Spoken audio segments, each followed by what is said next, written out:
Now, talking about independent and dependent variables, let me get to a second graph which was given in last year's paper, a question 9 in the physics paper, and it had to do with Ohm's law, and many learners could not master it. Let's quickly look at my slide again. So, here was the graph last year, question 9. They verified Ohm's law, and here was the potential difference was what?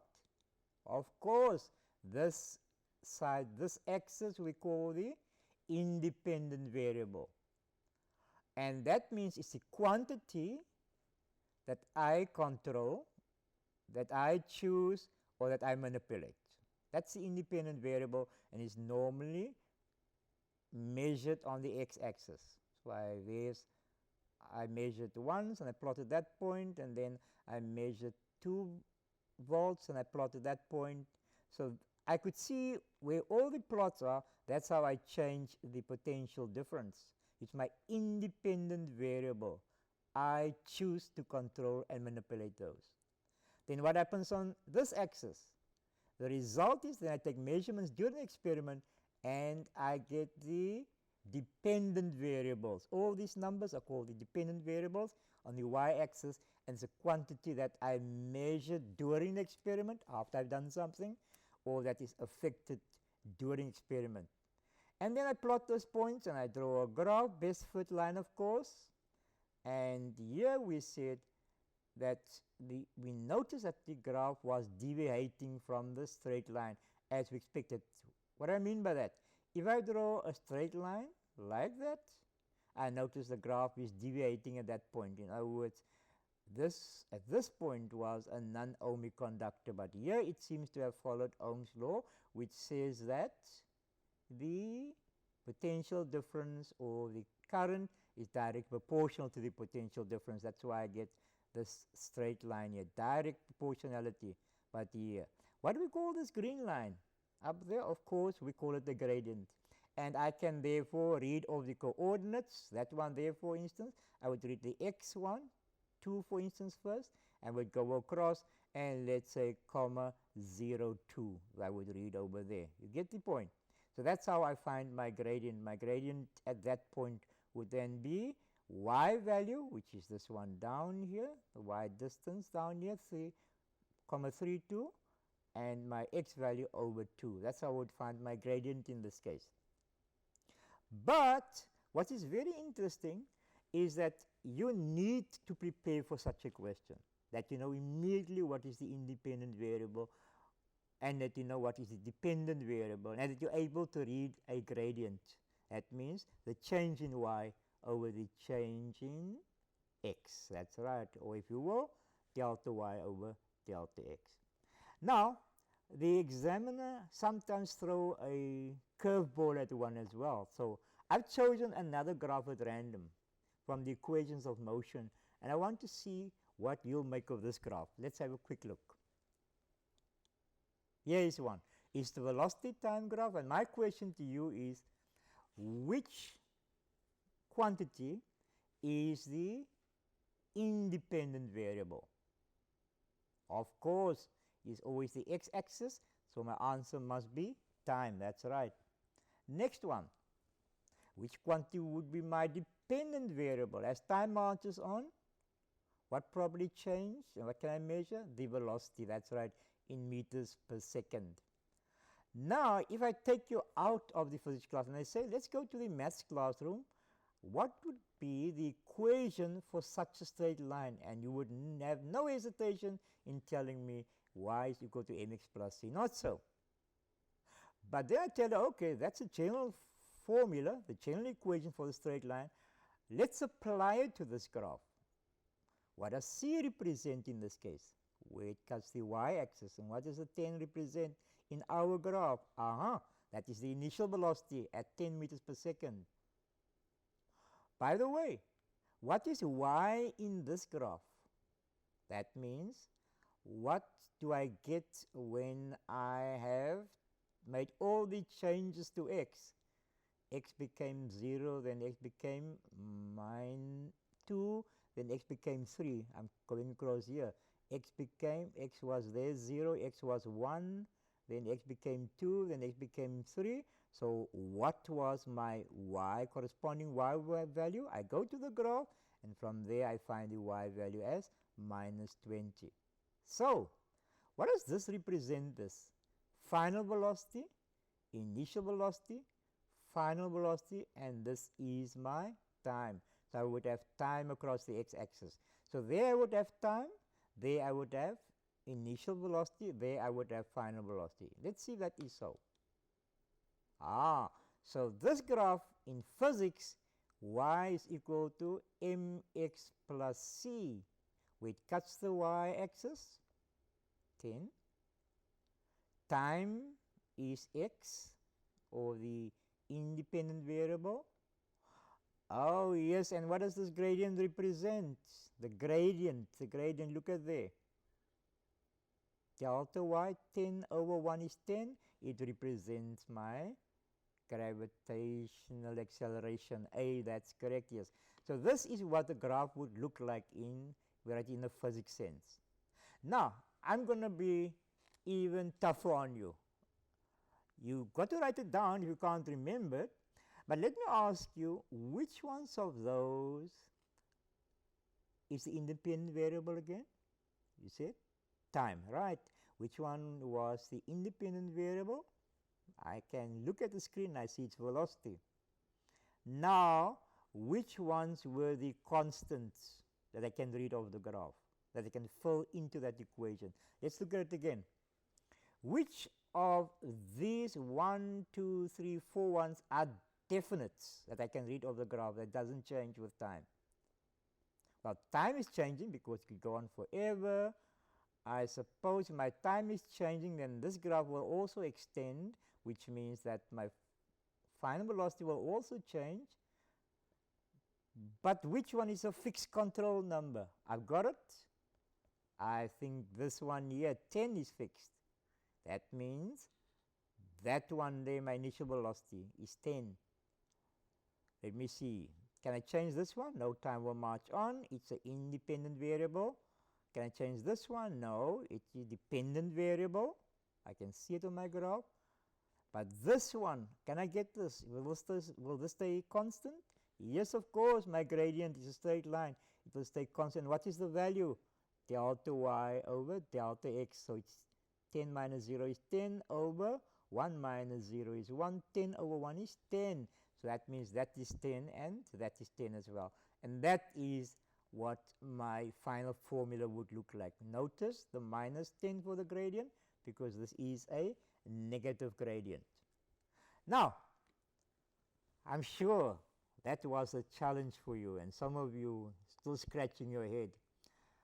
Try and draw a line and talk through it yourself. Ask what is the independent variable, write out the equation from the data sheet, the same one I've shown you, and determine from any graph you'll see some things are the independent variables, others are dependent variables, and the others are fixed, like the gradient and like the initial velocity in projectile motion.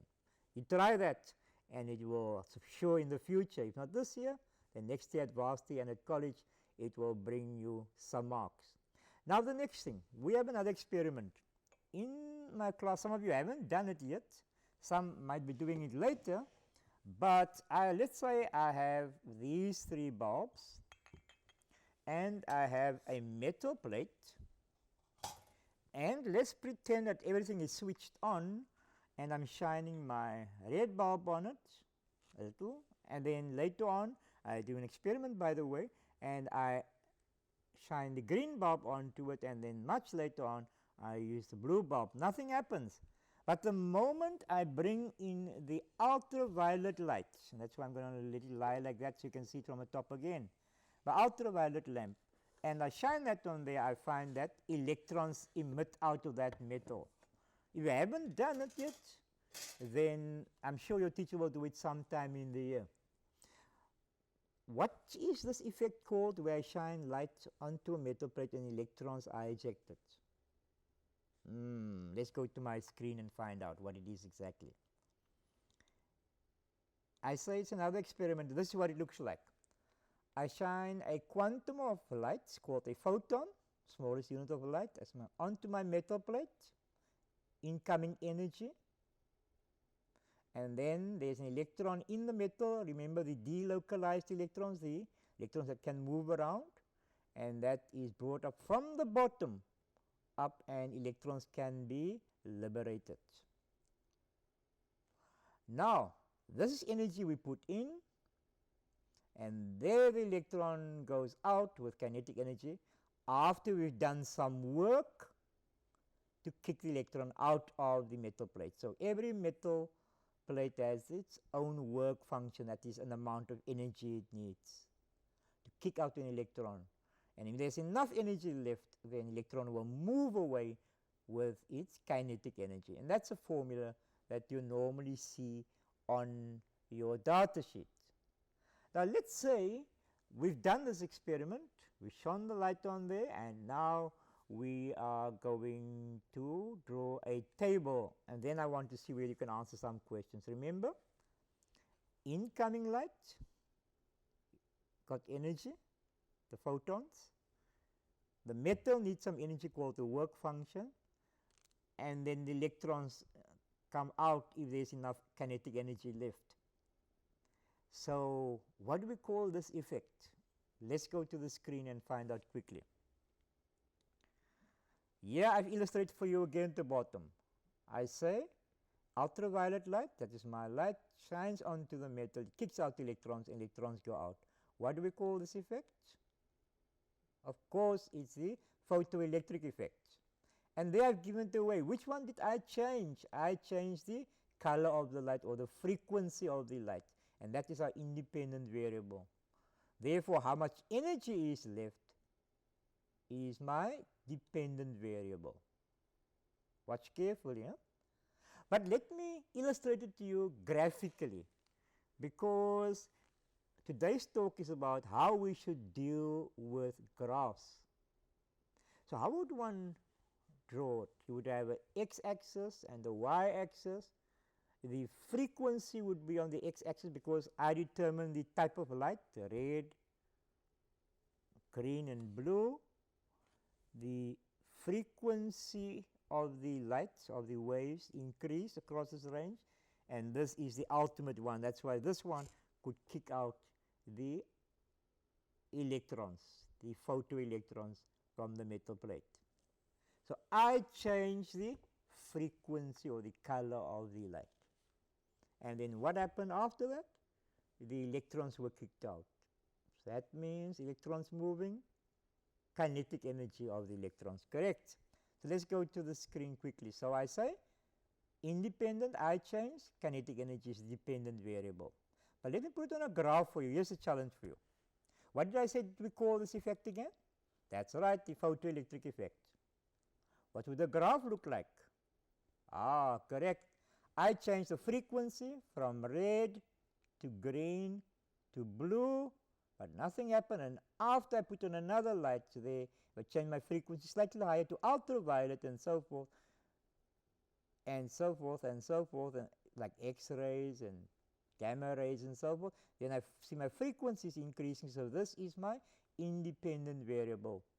And then if I go beyond the blue light, so that's red again, green, blue, I go beyond the blue light, I find that I am now getting some kinetic energy from it. So anywhere I go here now, I get a higher amount of kinetic energy. So my kinetic energy is the dependent variable. Well, that's well done. What do I call this point where I have just enough energy to move the electron to the surface? What do I call that point? I call it the threshold frequency.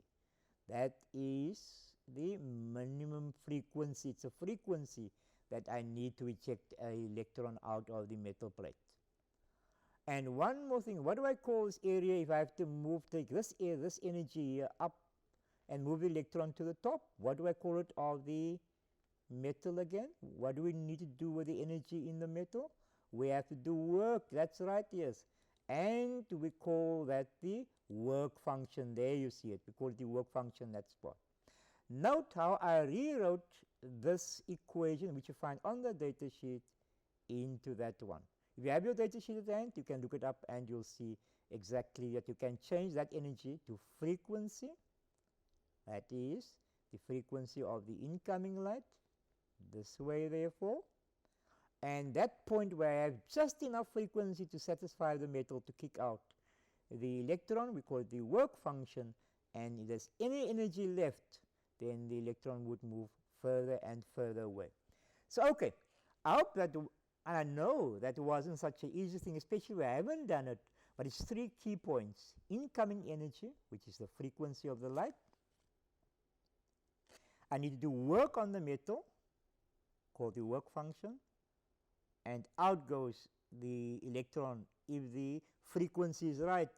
If the frequency is right, out goes the electron with kinetic energy, because that is called the energy of motion. That's correct. Now, next one. Last year also in that very same paper, the examiner gave another graph. The examiner likes graphs. And you need to know dependent, independent variable, correct? And you need to know that way is the dependent variable.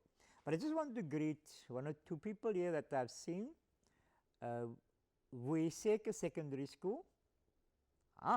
And some learners said, what type of light can be used? Well, ultraviolet light. It's got a higher frequency than all 3 of them. This one has the lowest frequency and the longest wave. And that way we get a higher frequency, and even the highest comes to the ultraviolet light. Now, I said the examiner gave another graph last year, and some learners just did not get it. Let's quickly look at what it was. It was about circuit diagrams again, and this is what the examiner gave to the learners.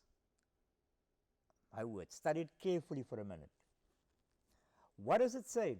What was your dependent variable in this case? It was potential difference. That's correct. In other words, whatever happened here according to time in the circuit between starting time and some time later, the potential difference was 12 volts. What does that mean? It means simply that nothing was done in the circuit. In fact, the circuit was open. And this is the highest voltage that the battery or power supply could supply while the circuit was still open. And what do we call that voltage? We have an open circuit and we measure it across the terminals of a battery. Of course, we call it the EMF. And what's the definition thereof? It's a maximum voltage across the battery terminals in an open circuit. So what is this line, and what's the value of this? The value is 9.6 volts. Now when does this happen? That is when we close all switches and the current, the potential difference, and the current is flowing through the circuit. We call it terminal potential difference. And this means that this was the EMF open circuit, and this was the terminal potential difference. That means when the circuit was closed and there was a current in the circuit. So we notice that examiners are quite fond, specifically in the physical science, the paper 1, to give you graphs, and they're testing your understanding of certain concepts like EMF and potential difference. You notice that? And current versus potential difference. They test to see whether you know that the gradient represents the ohmage, etc., etc. But they are also fond of giving a graph, not one, but if not more, some graphs in paper number 2. And maybe we should have a closer look at what we had last year and what learners have done with it. Now you need also to remember that you need to look at a number of graphs, because in order to be thoroughly prepared, you need to work through all the papers that you can possibly find or lay your hands on. That they've given us exemplar papers since I think 2008 already. They are exemplar papers. Ask your teacher. It's also downloadable from the website, Department of Basic Education, as well as the WCED website, and all of course in the Free State from your websites as well as Northern Cape from your education department.